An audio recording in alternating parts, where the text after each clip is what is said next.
Very good afternoon, dear children. Our today's topic is evolution. We have already seen heredity. Now I want to tell you something. जो पुराना video था, previous video था, वो बीच में cut गया था because of the storage issues. तो we have seen that in the previous topic.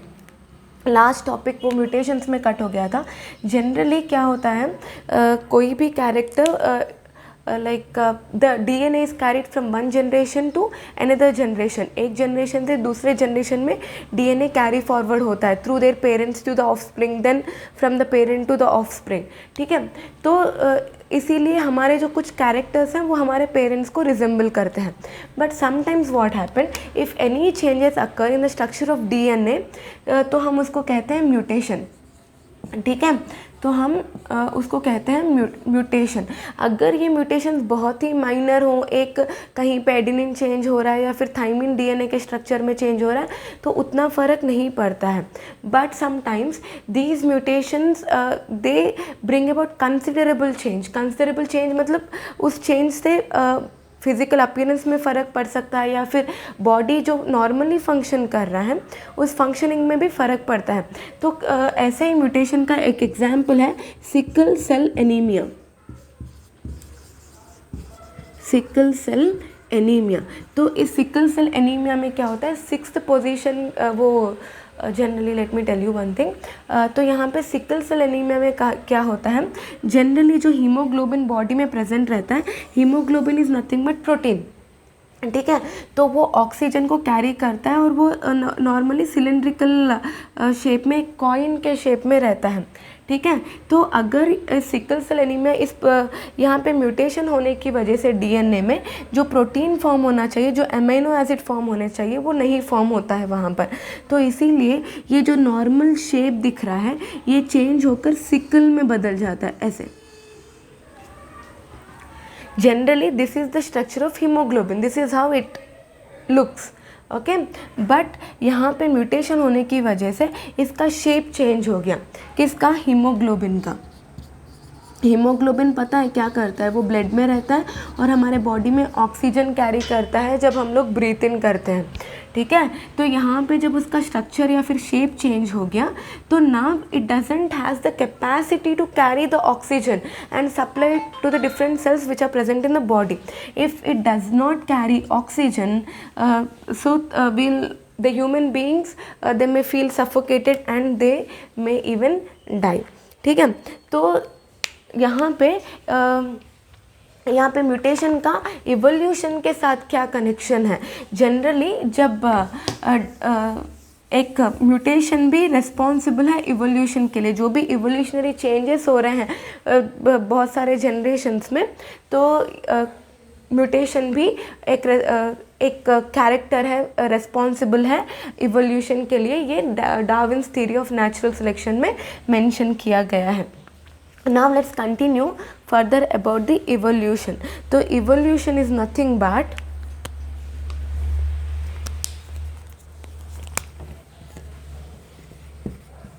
evolution is a gradual change or gradual change. Evolution is a gradual change occurring in living organism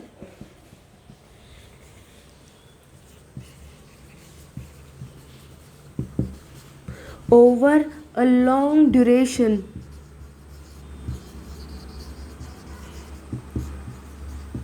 Okay, so this is the basic definition. We have further few advanced definitions for evolution. तो यहाँ पे generally according to lemon अगर किसी को पूछेंगे तो evolution क्या है पता होने के लिए, evolution is the gradual change occurring in the living organism over a long duration. हाँ, तो इससे पहले let me tell you one more thing. ये जो आज हम लोग पढ़ रहे हैं, this is we are studying which is present on the page number 3. so that whenever you are watching this video you can open your textbook and see page number 3. आज के वीडियो में हम लोग कोशिश करेंगे पेज नंबर 3 और page number 4 cover करें, ठीक है. तो evolution is the gradual change occurring in living organism over a long duration. यहाँ पे लॉन्ग ड्यूरेशन 1 ईयर या फिर 2 ईयर्स नहीं है, it is like thousands and thousands of year, crores of years में जो धीरे धीरे ग्रेजुअल चेंजेस होते हैं एक लिविंग ऑर्गेनिज्म में, उसी को हम लोग कहते हैं इवोल्यूशन. तो this evolution is the gradual changes, धीरे धीरे मतलब स्लो एंड स्टडी चेंज. यहाँ पे ग्रेजुअल का मतलब है कंटिन्यूसली, स्लोली नहीं, कंटिन्यूसली चेंजेस होते रहते हैं but over a long period of time, मतलब बहुत लंबे टाइम में जो कंटिन्यूसली चेंजेस होते रहते हैं उसी को हम लोग कहते हैं evolution. So this evolution is a very slow process.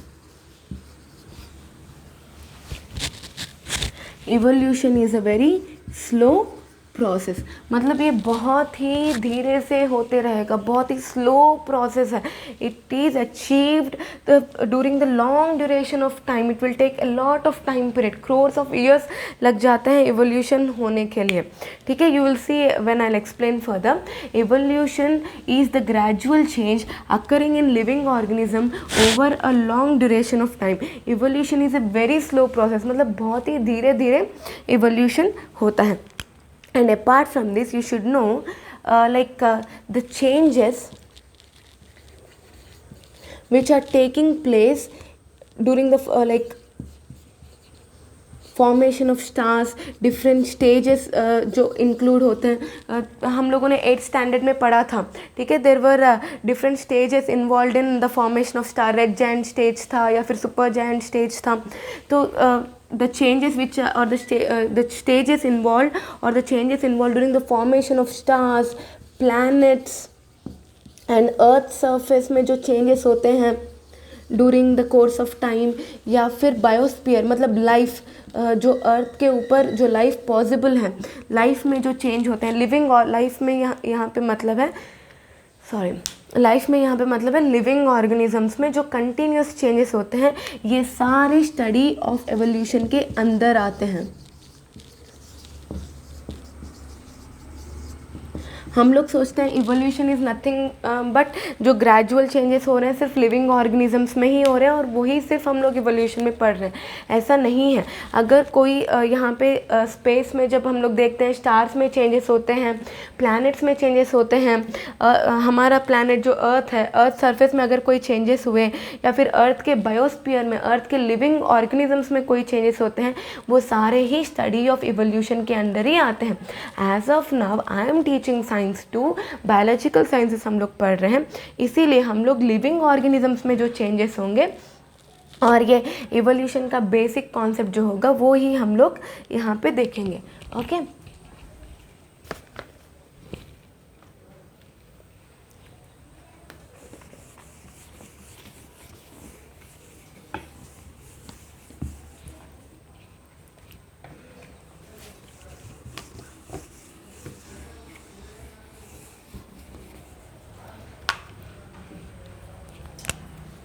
तो यहाँ पे थोड़ा और मतलब broader definition for evolution will see. Formation of new species due to changes. Formation of new species मतलब एक नया स्पीशीज़ फॉर्म हुआ. कैसे फॉर्म हुआ? Due to changes in specific characters.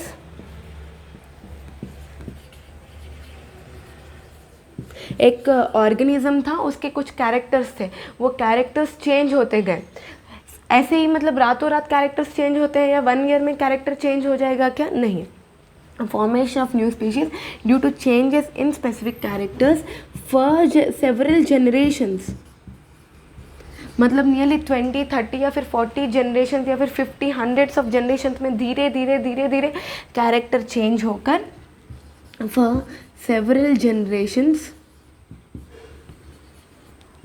of a living organism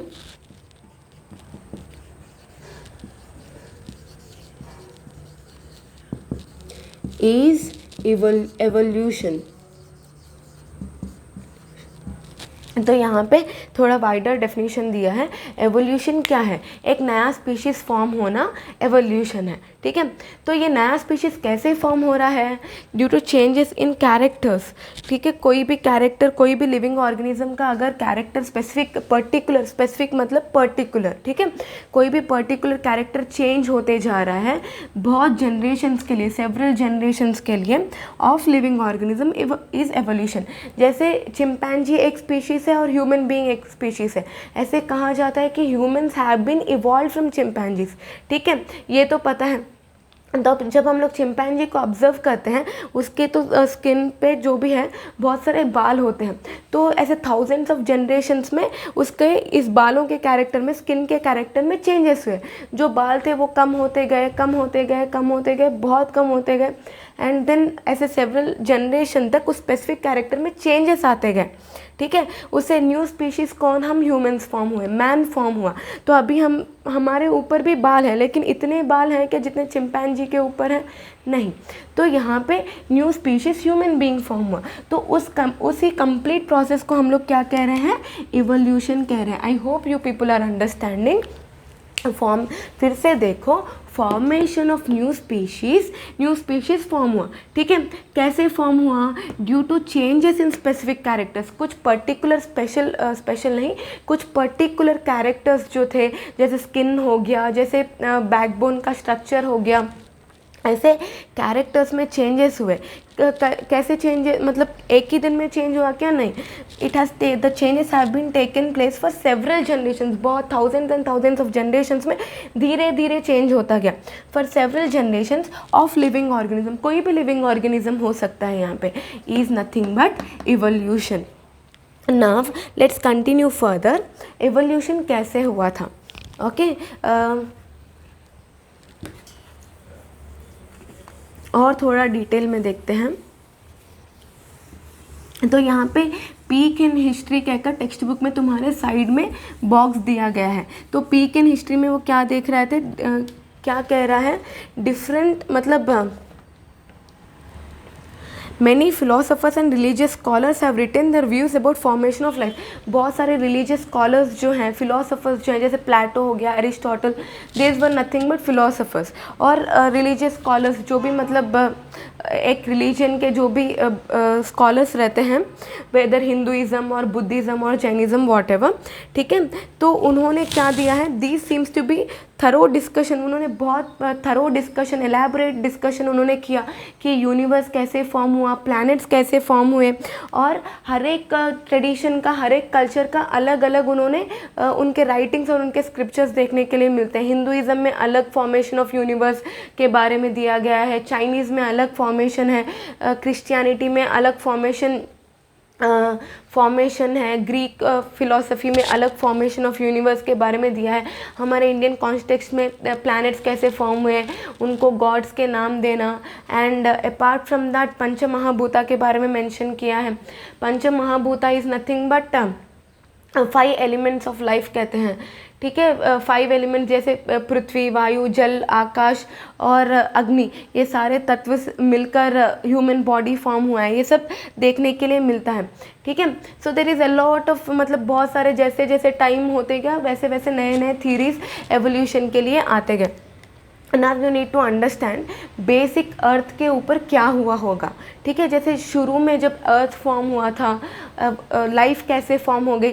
directly इंसान उठकर मतलब तो नहीं आ गया, हम लोग डायरेक्टली ऐसे फॉर्म नहीं हो गए, ठीक है। कैसे फॉर्म हुआ वी विल सी नाउ। तो 3.5 billion years ago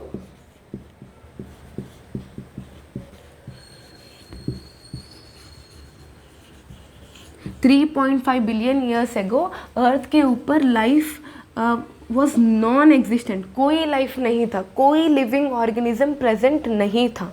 there was nothing present on the earth, sorry not nothing, there was no living organism present on the surface of the earth. Earth के surface पे कोई living organism नहीं था 3.5 billion years एगो। तो generally जब अर्थ form हुआ था उसमें बेसिक एलिमेंट्स प्रेजेंट थे, जैसे नाइट्रोजन प्रेजेंट होना, ऑक्सीजन प्रेजेंट होना, फॉस्फोरस प्रेजेंट होना, और पोटेशियम प्रेजेंट होना, सोडियम प्रेजेंट होना, क्लोरीन, ऐसे बेसिक एलिमेंट्स, कार्बन प्रेजेंट होना, ठीक है। When the earth was formed it is made up of elements, ठीक है। तो ऐसे elements, oxygen was in the atmosphere, okay. तो ऐसे एलिमेंट्स प्रेजेंट थे। Nitrogen is also present in the atmosphere, okay, hydrogen in the atmosphere. तो ये earth surface के एटमॉस्फेयर में या फिर अर्थ के सरफेस पे ये सारे एलिमेंट्स बेसिकली ऐसे प्रेजेंट थे। तो कुछ टाइम बाद क्लाइमेटिक चेंजेस की वजह से, टेम्परेचर बढ़ जाना, या फिर बारिश होने की वजह से, या फिर बिजली, इलेक्ट्रोस्टैटिक फोर्सेस, जो बिजली कड़क रही थी उस टाइम पे, हेवी रेन की वजह से, इन सब कैरेक्टर्स की वजह से धीरे धीरे ये जो एलिमेंट्स थे वो कंबाइन होने लगे, they started combining together, okay. जैसे सोडियम का सोडियम क्लोराइड बनना, या फिर ऑक्सीजन O2 बनना, कार्बन डाइऑक्साइड बनना, या फिर अमोनिया NH3 बनना। So various inorganic compounds were formed.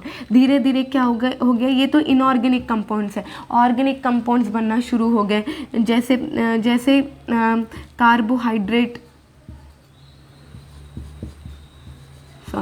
Carbohydrate बनना शुरू हो गया। हम लोग बेसिक कार्बोहाइड्रेट लेते हैं, C6H12O6, ग्लूकोज हम लोग जो कहते हैं। तो ऐसे बेसिक कार्बोहाइड्रेट्स बनना, अमाइनो एसिड्स बनना शुरू हो गए, न्यूक्लियोटाइड्स। तो धीरे धीरे क्या हो गया, ये elements combined together and they formed inorganic compounds and organic compounds. They formed inorganic and organic compounds. As of now basically याद रखने के लिए, confusion avoid करने के लिए, organic compounds ऐसे compounds हैं जो कार्बन से बने होते हैं, ठीक है, जिसमें कार्बन रहता है। अमीनो एसिड कार्बन से बना हुआ है, न्यूक्लियोटाइड में भी कार्बन प्रेजेंट है, कार्बोहाइड्रेट में भी कार्बन प्रेजेंट रहता है। ऐसे जनरल केमिस्ट्री में डेफिनेशन दिया हुआ है। ऑर्गेनिक टू अवॉइड कन्फ्यूजन, ठीक है। कार्बन डाइऑक्साइड नहीं आता है, वो इनऑर्गेनिक है, क्योंकि जनरली अकॉर्डिंग टू बायोलॉजी ये भी कहा जाता है कि जो कंपाउंड्स ह्यूमन बीइंग की बॉडी में प्रेजेंट होते हैं, मतलब नॉट ह्यूमन बीइंग, कोई भी लिविंग ऑर्गेनिज्म की बॉडी में प्रेजेंट होते हैं, वो प्लांट हो सकता है, वो बैक्टीरिया हो सकता है, वो कोई भी एनिमल हो सकता है, या फिर ह्यूमन बीइंग हो सकता है। तो जैसे लिविंग ऑर्गेनिज्म में कोई भी कंपाउंड प्रेजेंट है वो ऑर्गेनिक में आते हैं, जो कंपाउंड नॉन लिविंग ऑर्गेनिज्म में प्रेजेंट है वो इनऑर्गेनिक कंपाउंड में आते हैं। तो initially 3.5 billion years ago there was no life at all on the surface of the earth. कोई लाइफ नहीं थी उसके, जनरली अर्थ या फिर अर्थ सरफेस या फिर अर्थ के एटमॉस्फेयर में कुछ एलिमेंट्स थे। ड्यू टू उस टाइम पे जो चेंजेस हो रहे थे क्लाइमेटिक कंडीशंस में, इलेक्ट्रोस्टैटिक फोर्सेस या फिर टेम्परेचर या फिर हेवी डेंसिटी की वजह से, ये जो एलिमेंट्स थे they came closer together and they form new compounds बनना शुरू हो गया, जैसे carbon dioxide, oxygen, ammonia, sodium chloride, there are various compounds, ठीक है। ये मैं जस्ट एग्जाम्पल्स दे रही हूँ। तो ऐसे इनऑर्गेनिक कंपाउंड्स और ऑर्गेनिक कंपाउंड्स फॉर्म हो गए। धीरे धीरे क्या हो गया, ये ऑर्गेनिक कंपाउंड्स कंबाइन होने लगे, ठीक है। जैसे ये कार्बन के लॉन्ग चेन ऑफ कार्बोहाइड्रेट्स बनने लगे, ठीक है, ये कार्बोहाइड्रेट्स बनने लगे, फिर ये अमीनो एसिड्स कंबाइन होने लगे एक दूसरे से और प्रोटीन्स बनने लगे। जैसे न्यूक्लियोटाइड है, न्यूक्लियोटाइड कंबाइन होकर डीएनए या फिर आरएनए बनना शुरू हो गया। फिर क्या हुआ, जैसे ये बड़े बड़े कंपाउंड्स बने, ये complex, these are simple compounds, फिर सिंपल से क्या हो गए कॉम्प्लेक्स, ये एक दूसरे को कंबाइन होकर कॉम्प्लेक्स होने लगे। फिर कॉम्प्लेक्स कंपाउंड से क्या हुआ, जब ये एक दूसरे के साथ एसिमुलेट हुए, व्हेन दीज गॉट एसिमुलेट, एक यूनिसेलुलर सेल बना। फर्स्ट टाइम लाइफ एक यूनिसेलुलर सेल के थ्रू, एक छोटा बैक्टीरिया एक यूनिसेलुलर सेल बना था, जो बहुत ही प्रिमिटिव सेल था।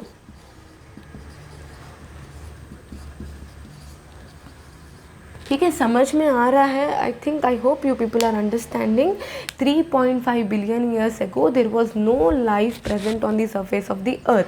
जनरली क्या हुआ था, there were only few elements present on the surface of the अर्थ.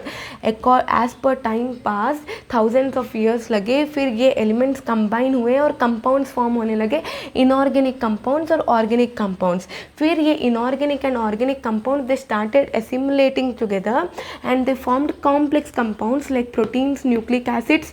यहाँ पे डीएनए और आरएनए की बजाय as per your text book जो लिखा गया है न्यूक्लिक, इनको न्यूक्लिक एसिड कहते हैं क्योंकि ये एसिडिक नेचर है और ये न्यूक्लियस के अंदर रहते हैं, इसीलिए इनको न्यूक्लिक एसिड्स कहे जाते हैं. न्यूक्लिक एसिड्स, प्रोटीन्स और कार्बोहाइड्रेट्स फॉर्म होने लगे. तो ये जब एसिमुलेट हुए तो फर्स्ट इनिशियली एक यूनिसेलुलर सेल फॉर्म हुआ जो बहुत ही प्रिमिटिव सेल था. Primitive cells are nothing but prokaryotic cells हैं. ठीक है, ये तो सबको पता होगा. यूनिसेलुलर सेल या फिर एक प्रिमिटिव सेल फॉर्म हुआ. Okay, this primitive cell then what happened slowly जैसे ये मतलब ये जो एलिमेंट्स थे ये बहुत ज़्यादा थे. एक सूप के फॉर्म में अर्थ के ऊपर बहुत बारिश हुई थी. तो लाइफ जब ऑरिजिनेट हुई थी वो अर्थ के लैंड सरफेस के ऊपर नहीं हुई थी, वो ऑरिजिनेट हुई थी सी से. Life has been originated from the sea. तो एक ये एलिमेंट्स का बहुत ही बड़ा सूप की तरह वो था. वो सूप में धीरे धीरे प्राइमोर्डियल सूप कहते हैं, कुछ टेक्स्ट बुक्स में दिया गया है, हमारे टेक्स्ट बुक में उतना डेप्थ में मेंशन नहीं है. तो these elements combined together and they formed inorganic compounds and organic compounds. These organic compounds assimilate together to form complex organic compounds like proteins, nucleic acids and carbohydrates. Later these compounds further assimilated together, further combined together to form life, which is nothing but a unicellular cell, which is nothing but a primitive cell. तो ये cost of ये elements बहुत ही ज़्यादा थे. तो ऐसे बहुत ज़्यादा number of like millions of unicellular cells might have formed. तो ये मिलियंस ऑफ यूनिसेलुलर सेल्स जब फॉर्म हुए थे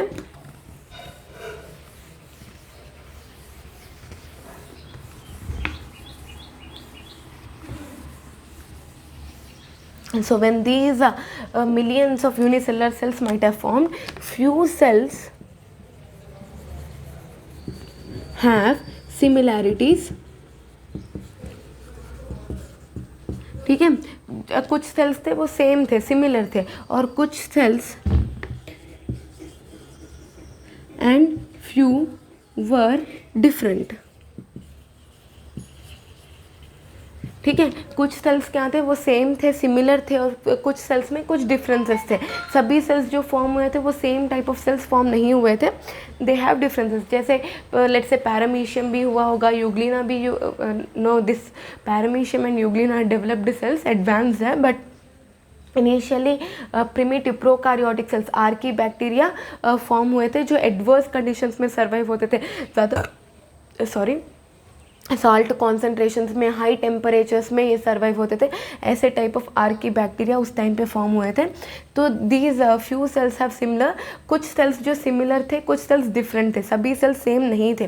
तो कुछ सेल्स क्या हो रहे थे, जो एडवर्स कंडीशंस हैं उस टाइम पर, जो कंडीशंस अर्थ सरफेस पे थे वो हैप्पीली उसमें ज़्यादा ग्रोथ दिखाई दे रही थी. ठीक है, ग्रोथ वॉज हाई. ठीक है, ग्रोथ बहुत ही ज़्यादा थी, अच्छे से फ्लोरिशली वो ग्रो हो रहे थे. और कुछ सेल्स क्या हुए थे, पेरिश मतलब ख़त्म हो जाना, पेरिश, उनकी ग्रोथ जो है ख़त्म हो गई थी. ठीक है, तो यहाँ पे ये अगर कुछ सेल्स के लिए ग्रोथ बहुत अच्छे से हो रही थी तो यहाँ पे नेचुरल सिलेक्शन हुआ था, मतलब नेचर ने सेलेक्ट किया था कुछ स्पीशीज़ को जो एडजस्ट हो रहे थे, और जो स्पीशीज़ एडजस्ट नहीं हो रहे थे वो अर्थ सरफेस से हमेशा के लिए ख़त्म हो गए. They are not present as of now.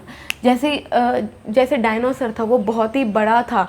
ठीक है, because of their huge structure वो अर्थ सरफेस से धीरे धीरे एक्सटिंक्ट हो गए, विलुप्त कहते हैं हिंदी में, विलुप्त हो गए. ठीक है, तो ना तो कुछ सेल्स में ग्रोथ बहुत अच्छी हो रही थी, बहुत अच्छे से डेवलप हो रहे थे, फ्लोरिश हो रहे थे, तो नेचर ने उनको सिलेक्ट कर लिया कि ये एनवायरनमेंट में बहुत अच्छे से एडजस्ट हो रहे हैं. और कुछ जो एडजस्ट नहीं कर पा रहे थे, कुछ सेल्स, वो सारे पेरिश हो गए, मतलब ख़त्म हो गए, एक्सटिंक्ट हो गए.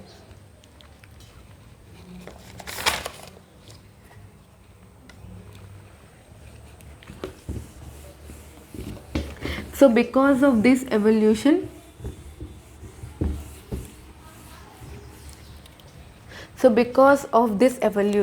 at present अभी एवोल्यूशन, पहले तो यूनिसेलुलर सेल्स फॉर्म हुए हैं, फिर यूनिसेलुलर से धीरे धीरे कंबाइन होकर changes multi cellular organism form हुआ, प्रोकैरियोटिक सेल से यूकैरियोटिक सेल्स फॉर्म हो गए, कुछ पहले सेल वॉल था, सेल वॉल नहीं था, कुछ ऐसे, मतलब ये एवोल्यूशन में ग्रेजुअल चेंजेस होते गए। तो एट प्रेजेंट हमारे पास क्रोर्स ऑफ स्पीशीज है, क्रोर्स ऑफ स्पीशीज किसके, of plants and animals are present on the surface of the earth.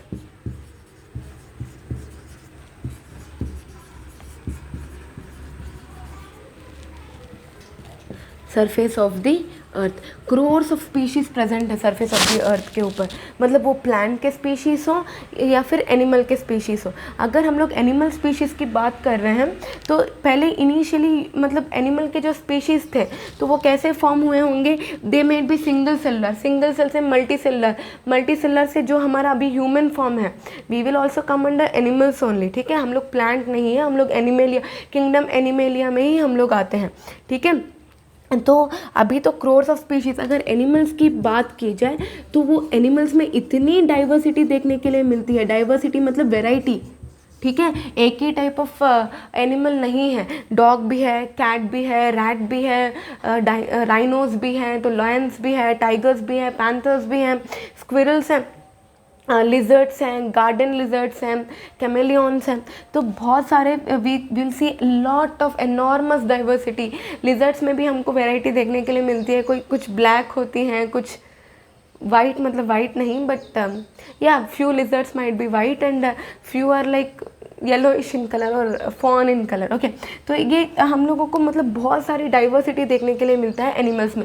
If we take animals single cell unicellular की बात की जाए तो देर में बी लाइक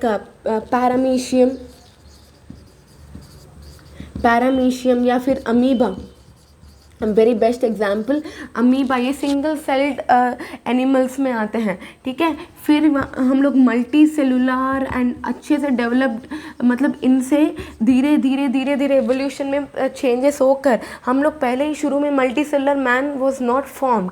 शुरू में क्या हुआ था, बहुत ही मतलब यूनिसेलुलर यू का प्रोकैरियोटिक सेल, फिर प्रोकैरियोटिक सेल में चेंजेस होकर यूकैरियोटिक सेल, पैरामीशियम और अमीबा फॉर्म हुए, ठीक है। फिर मल्टी सेलुलर मैन बना, ठीक है। फिर बायोडाइवर्सिटी चेंज होकर मैन तो मतलब हाँ we are advanced, we have a well developed well organised brain and like we can use our all organs very efficiently, बहुत ही एडवांस्ड क्रिएचर है मैन। अपार्ट फ्रॉम दैट उससे जायंट क्रिएचर्स भी बने, जैसे एलिफेंट बहुत ही बड़ा है, ठीक है। ब्लू वेल को अगर देखा जाए तो वो एक बस के साइज़ जितना बड़ा एनिमल है जो वाटर में अवेलेबल है, सी में, ओशंस में अवेलेबल है। तो ये जो डाइवर्सिटी देखने के लिए मिलती है, इट मे बी यूनिसेलुलर से लेकर multi cellular in case of animals. अगर हम लोग प्लांट्स को देखें तो even there is a diversity in plants as well, plants में भी बहुत ज़्यादा डाइवर्सिटी देखने के लिए मिलती है, ठीक है। तो प्लांट में भी अगर यूनिसेलुलर, जब शुरू में प्लांट फॉर्म हुआ था वो भी ऐसे बड़ा प्लांट नहीं था, वो धीरे से छोटा प्लांट फॉर्म हुआ था। यूनिसेलुलर क्लोरेला के सेल्स फॉर्म हुए थे, छोटे ग्रीन कलर के क्लोरेला सेल्स फॉर्म हुए थे जो यूनिसेलुलर प्लांट्स थे। फिर उनमें चेंजेस होके वास्ट बनियान ट्री हमको देखने के लिए मिलता है। Banyan tree you might have seen, it is like huge tree with, ठीक है। उसके बट ऐसे निकलते हैं जड़े and then the roots will combine and the new tree will form, ठीक है। तो बहुत ही बड़ा बनियान ट्री देखने के लिए मिलता है। We have so many like unicellular, फिर मीडियम हमारे पास हर्ब्स हैं, श्रब्स हैं, प्लांट्स हैं, फिर ट्रीज हैं। तो बहुत सारा डाइवर्सिटी भी प्लांट्स में देखने के लिए मिलता है, ओके। तो now apart from this we have also seen that the living organisms are present almost everywhere on the surface of the earth. Okay, वो living organism sea में भी present है, oceans में भी present है, rocks पे भी present है, everywhere they are present everywhere on the surface of the land. पूरे अर्थ सरफेस के ऊपर ऐसा कोई प्लेस नहीं होगा जहाँ पे लिविंग ऑर्गेनिज्म नहीं है. पोलर रीजन में भी पेंगुइन्स हैं, लिविंग पोलर बेयर्स प्रेजेंट है, पांडा प्रेजेंट है. तो there are everywhere this living organism. They are present in the polar region, they are present in the equatorial region, they are present in the temperate regions, they are present in the tropical regions, they are present everywhere on the surface of the earth. Okay, they are present on the surface of the land. They are present as well as within the water bodies. Okay, वो river हो सकता है, वो sea हो सकता है, वो ocean हो सकता है, वो ponds हो सकते हैं, okay, या फिर damp marshes हो सकते हैं. Everywhere life is present and possible.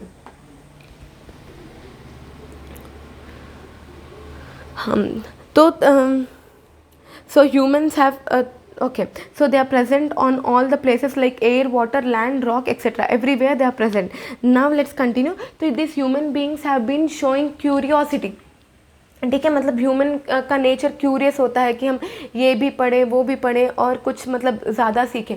तो ह्यूमन्स का नेचर ऐसा था कि ये लाइफ कैसे ऑरिजिनेट हुआ, लाइफ मतलब जो मतलब कैसे ऑरिजिनेट हुआ, कैसे फर्स्ट टाइम लाइफ आई सरफेस के ऊपर.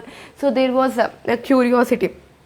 एंड अपार्ट फ्रॉम दैट तो ऑरिजिन के ऊपर दिया गया और डिफरेंट थीरीज़ भी दिए गए एवोल्यूशन के लिए कि एवोल्यूशन कैसे हुआ. ठीक है, तो उसमें बहुत सारे थीरीज़ प्रेजेंट दिए गए थे by different scientist. But the widely accepted theory of evolution is the theory of gradual development. Theory of gradual development is the widely accepted theory of evolution. बहुत सारे theories हैं बट सबसे ज़्यादा क्या एक्सेप्ट होता है, theory of gradual development is widely accepted theory of evolution. मतलब जो डेवलपमेंट हुआ वो कंटिन्यूस है. ठीक है, कंटिन्यूसली धीरे धीरे स्लोली चेंजेस होते गए, बहुत सारे थ्रू सेवरल जनरेशंस, बहुत ही long duration of time. So this theory of gradual, बहुत सारे थ्योरीज हैं कि गॉड ने मतलब शुरू में इंसान को भेजा, फिर इंसान ने एप्पल खाया and everything. There are a lot of theories present. तो वो सब I mean I don't disobey or something like that, but सबसे widely accepted theory है theory of gradual development. Okay, enough. So we will see theory of evolution now, which is mentioned on your page number 3.